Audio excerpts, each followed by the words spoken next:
요즘 TV에 보니까요, 예체능이라고 하는 프로그램을 하더라고요. 보신 분이 있나요? 이 프로그램에서 요즘 볼링 경기를 해요. 프로볼러를 초청해서 원포인트 레슨을 시키는데 이런 얘기를 하더라고요. 볼링은 10개의 핀을 다 쓰러뜨리기 위해 반드시 맨 앞에 있는 1번 핀을 쓰러뜨려야 됩니다. 결국요, 문제를 해결하는 사람들도 보면은요, 결국 복잡한 문제를 단순하게 만드는 사람들이 문제를 잘 해결하고 결국요, 자기가 하는 그 모든 일 가운데 성공하더라, 그런 얘기예요. 신앙생활도 마찬가지예요. 과연 어떤 사람이 신앙생활을 과연 잘하는 신앙인이냐 하는 거예요. 간단합니다. 단순한 사람이요, 신앙생활 잘하더라는 거예요. 근데 문제는요, 우리가 베드로처럼 하나님 말씀을 듣기는 들어요. 하나님 말씀을 받기는 받아요. 근데요, 하나님 말씀을 단순하게 받지 못하고 꼭 거기에다가 자기 생각을 덧붙이고 있다고 하는 사실이에요. 사울이요, 자기의 잘못한 것들에 대해서 여러분 그 자리에서 회개하고 내가 잘못했습니다, 나를 좀 용서해 주십시오 했다면 문제가 커지지 않았을지는 몰라요. 하나님이 왕에게 명령하신 명령을 지키지 아니하였으므로 왕의 나라가 오래가지 못할 것입니다. 여러분, 우리는 죄인이라 잘못할 수 있습니다.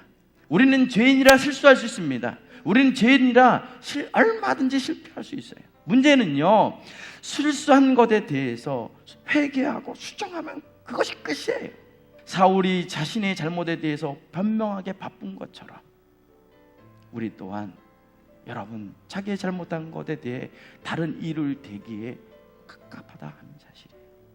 하나님은요, 우리에게 말씀하실 때 복잡하게 말하지 않습니다. 하나님은 우리에게 여러분 설명할 때 아주 장황하게 뭘 설명하지 않아요. 여러분 모세를 보십시오.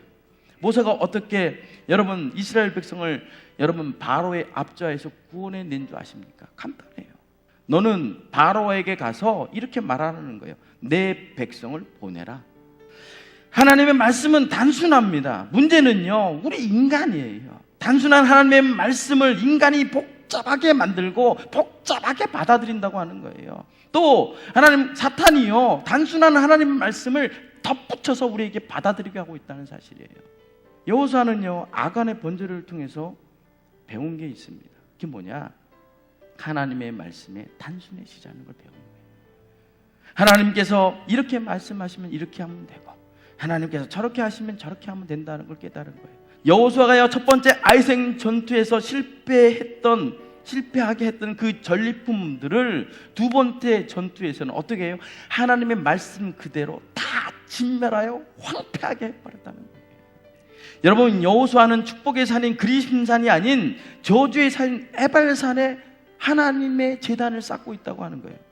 여호수아가요, 축복의 산이 아닌 여러분 저주의 산인 에발산에 제단을 쌓았던 이유는 간단해요. 하나님께서요, 여러분 축복의 산이 아니라 에발산에 제단을 쌓으라고 말씀했기에 그는 그리심산에 쌓아도 될 건데 그런 생각하지 아니하고 에발산에다가 순종함으로 나아가 제단을 쌓았더라. 그렇다면 왜 하나님께서는요, 축복의 산이 아닌 저주의 산인 에발산에 제단을 쌓으라고 말씀했냐고 하는 거예요. 너희가 들어가서 단을 쌓는 곳곳마다 여러분 이방인의 땅이 아니라 젖과 꿀이 흐르는 축복의 땅으로 변화될 것을 말씀해 주고 있다고 하는 사실이에요. 믿습니까? 그러므로 우리가요, 여호수아처럼 단순해져야 됩니다. 단순함이 능력인 거예요. 우리는요, 단순하게 살려고 하는 사람들을 굉장히 우습게 여기는 경향이 있어요. 저렇게 왜 살아? 그렇잖아요, 그렇죠? 저렇게 살아도 돼? 우습게 여겨요. 그런데요, 하나님의 말씀을 단순하게 믿고 살아가는 사람들이요, 만수를 능히 이긴다고 하는 사실을 꼭 기억하기를 간절히 바랍니다. 순수함으로 주님의 말씀에 순종하며 따라가는 저와 여러분이 꼭 되시기를 간절히 바랍니다.